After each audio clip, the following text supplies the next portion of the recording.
Assalamualaikum warahmatullahi wabarakatuh. Berjumpa lagi dengan Chemistry bersama Bu Isti. Oke, Ananda, gimana kabarnya hari ini? Insya Allah semuanya sehat-sehat ya.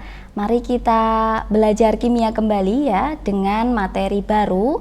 Kemarin Ananda sudah mendapatkan bab larutan asam basa, sudah mendapatkan larutan hidrolisis garam, larutan penyangga, dan kita hari ini belajar tentang titrasi asam basa ya. Oke, di semester 2 ini Ananda jangan bosan-bosan dengan asam basa ya, karena full kita belajar terkait asam dan basa. Nah, untuk kali ini kita akan melakukan titrasi asam basa itu seperti apa ya. Di sini ada gambar ilustrasi. Ananda, karena kita belum praktikum ya, jadi disimak dulu materinya. Di sini tentang titrasi asam dan basa ya. Kalau kemarin kita sudah mempelajari cara mereaksikan dari asam dan basa yang menghasilkan garam, sekarang secara praktik ya. Oke. Nah, kita akan mempelajari yang pertama cara melakukan titrasi asam basa ya, sehingga nanti Ananda akan paham bagaimana cara melakukan titrasi asam basa sebelum terjun langsung ke laboratorium ya. Yang kedua, memahami penjelasan titik akhir dan titik ekivalen titrasi asam basa ya. Lalu Ananda juga diharapkan bisa menghitung dan menentukan titik ekivalen titrasi serta membuat kurva ya. Jadi di sini nanti Ananda selain menghitung, Ananda juga bisa membuat kurvanya, sehingga nanti akan kelihatan apakah titrasi itu nanti menyebabkan pH-nya menjadi asam ataupun menjadi basa atau justru netral. Oke, kita lanjutkan. Yang pertama, cara titrasi ya. Sebelumnya kita kenalan dulu dengan titrasi itu apa ya. Jadi titrasi asam basa ini adalah salah satu metode ya, metode yang digunakan untuk menetapkan kadar larutan asam maupun larutan basa ya, dengan prosedur percobaan. Percobaan itu disebut dengan titrasi asam basa. Nah, kadar larutan asam ditentukan dengan menggunakan larutan basa yang telah diketahui kadarnya. Jadi kalau nanti kita mau mengetahui kadar asam, yang kita gunakan sebagai patokan adalah basa yang sudah ada kadarnya. Atau sebaliknya, kalau yang kita mau cari kadarnya basa, berarti kita pakai asam untuk menitrasi, itu asam yang sudah kita ketahui kadarnya. Oke, kadar larutan basa ditentukan dengan menggunakan larutan asam yang diketahui kadarnya. Nah, di sini kita juga bisa, kalau di kehidupan sehari-hari ya, Ananda pasti pernah ya makan bakso. Mungkin ada yang suka makan bakso pakai cuka ya. Cuka atau asam cuka yang kalian tambahkan di bakso itu bisa dicek kadarnya itu berapa sih, itu kadar asam cukanya. Karena asam cuka yang beredar di pasaran itu tidak 100% asam cuka ya Ananda. Jadi tidak 100% asam asetat. Asam cuka itu nama dagang ya, nama di sehari-hari. Untuk nama kimianya adalah asam asetat. Jadi dalam asam asetat itu ternyata tidak 100%, melainkan ada campuran dari air. Kenapa? Kalau nanti 100% berarti kan asamnya kadarnya tinggi ya, itu justru tidak baik untuk lambung kita ya. Kalau yang beredar rata-rata adalah sekitar 5%. Nanti Ananda bisa buktikan ketika Ananda sudah praktek titrasi di laboratorium ya. Ananda nanti bawa asam cuka yang ada di pasaran itu, kita bisa cek kadar yang beredar di pasaran itu berapa persen ya. Kalau kadar itu melebihi yang sewajarnya, berarti mungkin asam cuka itu tidak terlalu aman ketika kita gunakan banyak ya.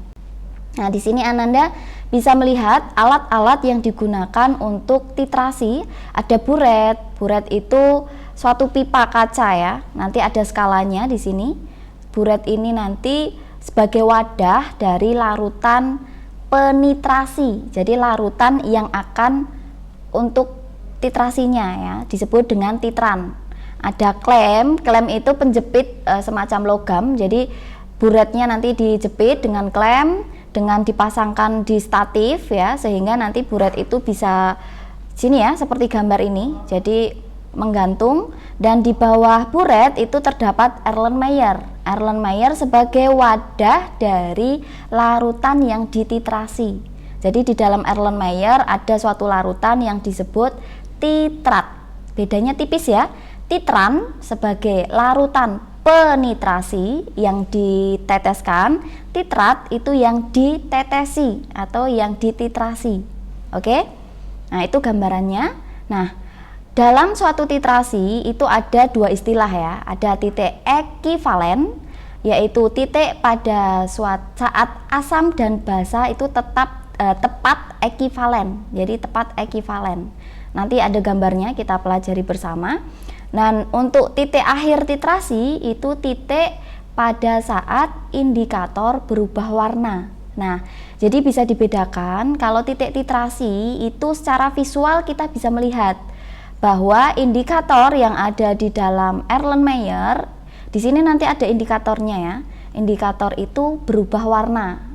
Ya, dari warna awal, misalkan awalnya bening menjadi pink. Nah, ketika saat itu terjadi, itulah yang disebut dengan titik akhir titrasi. Dan ketika sudah berubah warna, maka karena ini sudah akhir ya, Ananda harus menghentikan titrasinya. Jadi titrasi berakhir. Oke. Selanjutnya prosedur titrasi asam basa. Oke, yang pertama kita ambil contoh ya, ketika kita mau menentukan kadar suatu HCl, asam klorida ya. Kita mau menentukan kadar asam klorida dengan bantuan NaOH. NaOH itu kan basa ya. Dengan bantuan basa kuat dengan konsentrasi atau kadarnya itu 0,1 molar ya. Konsentrasinya sudah diketahui. Maka langkah yang pertama untuk melakukan percobaan mengetahui berapakah volume NaOH 0,1 m yang ekuivalen dengan volume tertentu HCl tersebut. Yang kedua, sejumlah larutan HCl tersebut, misalkan kita ambil 20 ml ya, itu ditempatkan di dalam gelas Erlenmeyer. Ini ya, kalau digambar yang Erlenmeyer ini diisi oleh HCl ya, nantinya akan kita titrasi. Oke.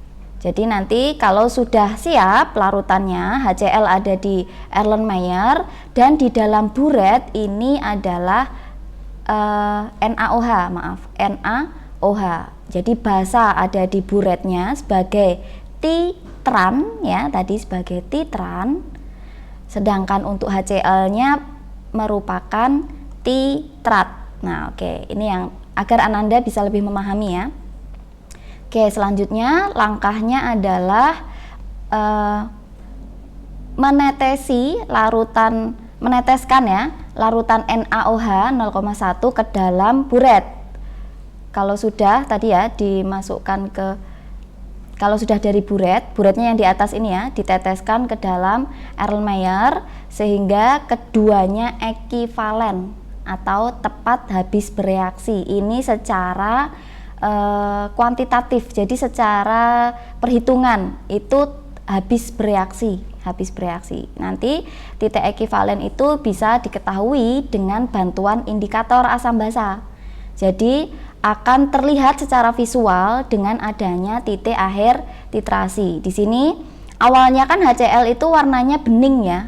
Nanti ketika ditetesi dengan NaOH yang di dalam Erlenmeyer ini sudah ditambahkan indikator, biasanya yang dipakai adalah PP. Nah, PP itu apa? Kita pelajari selanjutnya ya.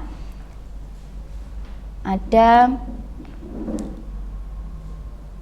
saat penetesan atau titrasi dihentikan. Jadi, kapan titrasi itu dihentikan? Ketika saat indikatornya sudah berubah warna, yang tadi pun juga disebut dengan titik akhir titrasi. Yang awalnya di sini tadi bening ya Ananda, berubah menjadi warna pink.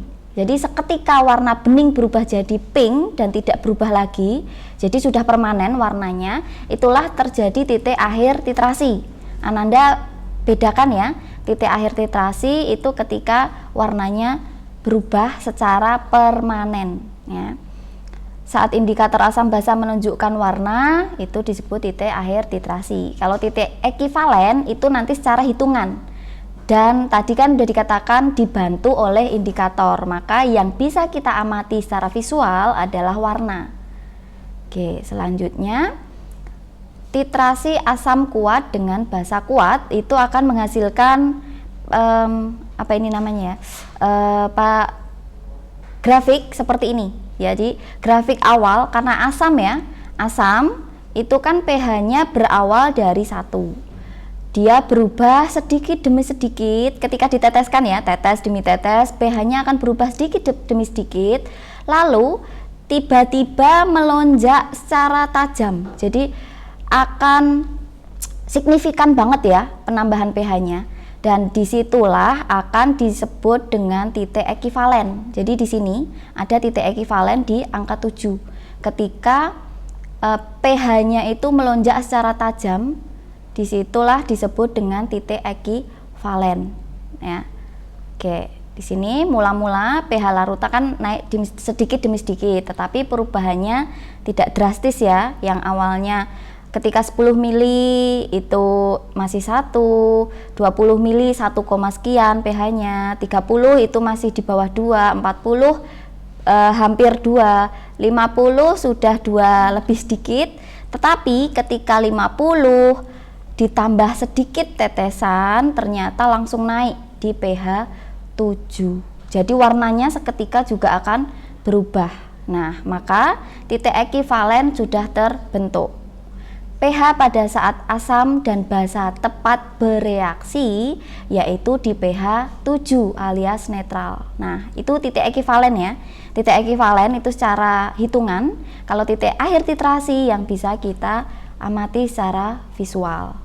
Oke, selanjutnya yaitu untuk menunjukkan titik ekivalen itu kan dibantu dengan indikator ya tadi. Nah, dibantu salah satu, ini ada 3 contoh indikator. Ada metil merah, ada bromtimol biru atau BTB, ada fenolftalin atau PP. Nah, indikator tersebut mengalami perubahan warna di sekitar titik ekivalen. Jadi titik akhir titrasi tetap ada hubungannya sama titik ekivalen ya. Kita bisa mengamati secara visual titik akhir titrasi karena adanya bantuan indikator. Nah, dengan perubahan indikator itu, maka disitulah letak titik ekivalen. Oke? Nah, oleh karena itu, perubahan indikator PP ya, lebih tajam, lebih mudah diamati, maka indikator yang sering digunakan itu salah satunya PP atau fenolftalin. Indikatornya sangat tajam perubahannya. Kalau tadi contohnya dari bening langsung berubah menjadi pink. Oke. Nah, di sini ada beberapa contoh dari perubahan warna indikator. Ya, di sini yang pertama itu ada metil violet. Kalau violet untuk pH 1 kan awalnya agak abu-abu, ungu belum ungu banget. pH 2 itu ungu dan ketika pH-nya 6 itu sudah mulai pink gitu ya. Sehingga nanti ketika basa pun akan menjadi pink muda atau merah muda. Kalau PP jelas banget beda ya, PP atau fenolftalin di sini. Awalnya bening, ketika sudah menuju basa itu langsung jadi pink. Maka yang sering digunakan adalah indikator PP dan ini mudah didapatkan juga. Yang selanjutnya ada BTB, nanti awalnya kuning, kalau netral nanti akan bening, setelah bening baru ke biru atau kehijauan ya, sebetulnya agak kehijauan gitu. Untuk selanjutnya ada indikator universal dan lain sebagainya. Ananda bisa amati bahwa di situ petunjuk perubahan warna ketika nanti Ananda melakukan titrasi di lab. Jadi Ananda harus tahu berubahnya dari warna apa menjadi apa dan itu harus dihentikan. Oke, selanjutnya ada titrasi asam lemah dengan basa kuat. Kita lihat grafiknya, nah ternyata berbeda ya dengan yang awal tadi kan asamnya kuat dengan basa kuat, titik ekivalennya ada di 7 atau netral. Nah, kalau titrasinya asam lemah dengan basa kuat, Yang terjadi adalah titik ekivalen itu berada di atas 7 ya, karena pengaruh dari basa kuat tadi. Artinya kan dia cenderung ke pH basa ya, yaitu antara 8 atau 9. Lonjakan perubahan pH di sekitar titik ekivalen itu lebih sempit, hanya ada di sekitar 3 satuan ya, antara pH 7 sampai 10. Jadi hanya ada 3 range itu. Ini perlu dibedakan kurvanya ya. Oke, selanjutnya kalau basa lemah dan asam kuat. Nah, kurvanya berbeda lagi. Karena basa itu kan awalnya dari pH di atas 7 ya, maka nanti kurvanya pun kalau digambar itu dari angka di atas 7. Kalau di sini kita punya pH dari 11, lalu turun dan titik ekivalennya itu berada di 6. Ya, 6, ini 5, sekian gitu ya, di bawah 7 yang jelas ya, karena basa lemah dititrasi dengan asam kuat. Jadi pengaruh dari asam kuat, di mana siapa yang kuat disitulah yang mempengaruhi pH-nya ya kan, karena di sini asamnya yang kuat maka pH-nya akan di bawah 7. Oke, di bawah 7. Lonjakan pH itu ada di sekitar di sini, ada dari 7 sampai 4. Jadi range-nya sekitar 3 satuan ya untuk basa lemah yang dititrasi dengan asam kuat. Ingat ya, untuk membuat grafik disesuaikan. Kalau awalnya larutannya basa, berarti kan pH-nya di atas 11, maka titik awalnya ada di atas di atas 7. Maksudnya titik awal berada di atas 7. Kalau tadi kita bahas asam itu kan di bawah 7. Jadi nanti mulainya dari sini, dari bawah. Berbeda ya. Oke. Yang selanjutnya ada kita menentukan secara kuantitatif ya, melalui perhitungan ya. Di sini ada contoh soal ketika kita sudah melakukan titrasi, lalu kita hitung, mau menghitung dia nanti pH-nya berapa atau ditentukan kadarnya juga bisa. Itu Ananda harus paham dulu caranya seperti apa. Nah, di sini kasusnya yang sudah didapat dari percobaan 25 mili CH3COOH, ada Ka, artinya asam lemah ya. Ingat, kemarin kita bahas hidrolisis, kita bahas buffer. Kalau ada Ka artinya adalah asam lemah. Asam lemah dititrasi dengan NaOH. Ananda tahu NaOH itu adalah basa kuat. Nah, dalam percobaan itu dilakukan sebanyak 3 kali. Nah, Ananda perlu tahu juga titrasi itu tidak cukup dilakukan 1 kali saja untuk menentukan kadar. Ya, lebih valid lagi atau lebih bagus itu dilakukan 3 kali sehingga nanti diperoleh 3 data ya. Volume CH3 yang di CH3COOH yang dipakai itu sama 25, 25, 25. Jadi 3 kali pengulangan titrasi dengan volume yang sama. Nah, itu ternyata diperoleh, ini percobaan pertama diperoleh 24 mili. Percobaan kedua diperoleh 26 mili. Percobaan ketiga diperoleh 25 mili. Kenapa bisa berbeda? Namanya pengamatan ya, pengamatan visual mata dari peneliti itu terkadang kan bisa berubah atau mungkin sedang tidak fokus sehingga nanti bisa terjadi selisih. Maka dari itu percobaan dilakukan tidak hanya 1 kali dan volume yang diperoleh ini nanti dicari volume rata-rata. Ini yang dipakai ya. Jadi yang dipakai adalah volume rata-rata. Oke. Pertanyaannya yang pertama, tentukan konsentrasi dari CH3COOH, berarti kadar dari asam lemahnya itu berapa. Yang kedua, tentukan pH. Nah, ini ada hubungannya ya sama pH. pH larutan ketika NaOH-nya itu hanya 10 mili yang ditambahkan. Yang kedua, kalau NaOH-nya 25 mili. Dan yang ketiga, ketika NaOH-nya 40 mili.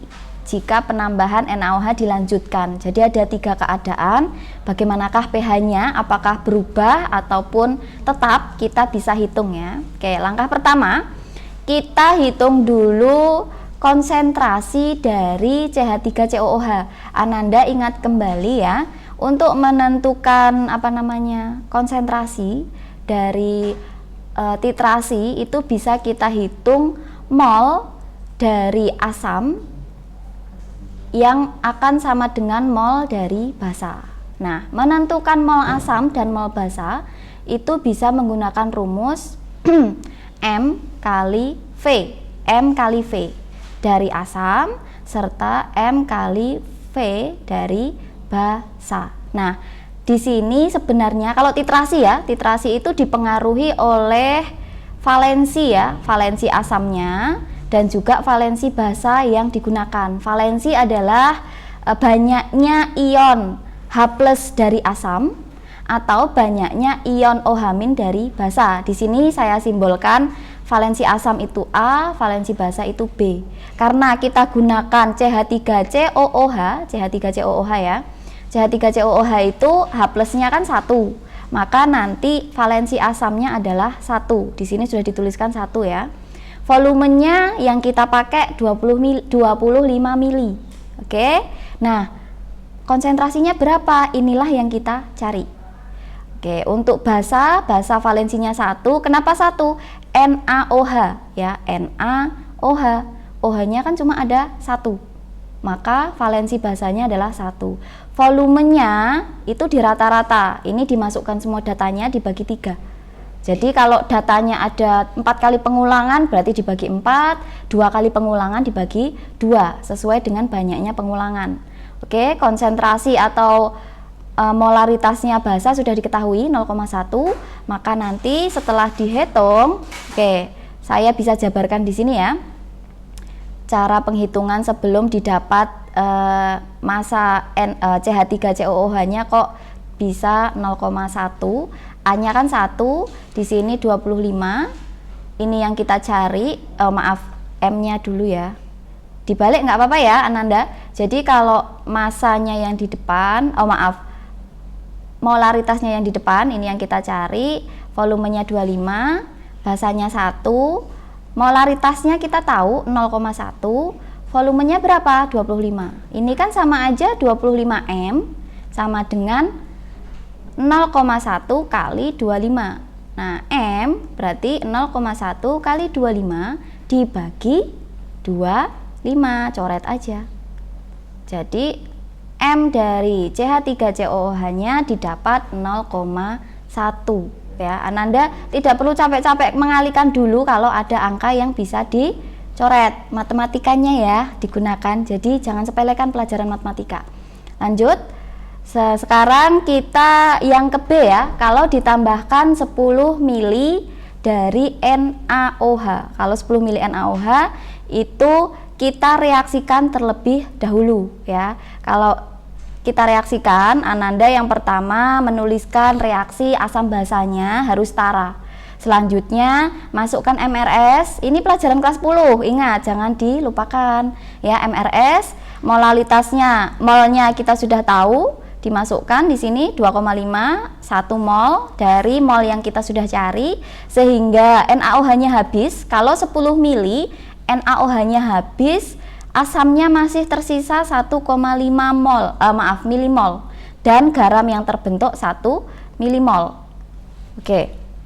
Nah, selanjutnya keadaan ini merupakan keadaan sebelum titik ekivalen. Oke, sebentar ya. Ini dihapus dulu biar nanti jelas. Sip. Nah, di sini Ananda bisa pahami keadaan sebelum titik ekivalen ternyata pH-nya adalah 5 min log 1,5. Cara penentuan pH karena di sini di kesetimbangan itu sisanya asam lemah, ada asam lemah, ada garam ya, ada asam lemah, ada garam. Ananda ingat, ini merupakan larutan apa? Buffer. Jadi Ananda jangan lupakan materi buffernya. Kalau mau mencari H+ dari buffer, maka Ka kali N kali CH. Ini asam lemahnya dibagi garam. Sehingga nanti setelah dimasukkan angka masing-masing, Ka sudah diketahui ya Ananda. 1,5 milimol dan 1 mol garam diperoleh H+-nya 1,5 kali 10 pangkat min 5 dan pH yang terjadi adalah min log H+. Maka pH yang diperoleh 5 min log 1,5. pH-nya masih asam. Ini untuk kasus A ya. Oke, untuk kasus B bagaimana? Kita lihat perhitungannya sama ya. Kita reaksikan dulu dan diperoleh asamnya habis, basa juga habis, yang tersisa hanya garam. Ananda perlu ingat, kalau tersisa garam saja, di sini titik ekivalen dalam campuran hanya terdapat garam dan air, sehingga terjadi apa? Hidrolisis garam yang bersifat basa. Kenapa basa? Karena basanya kuat, asamnya lemah.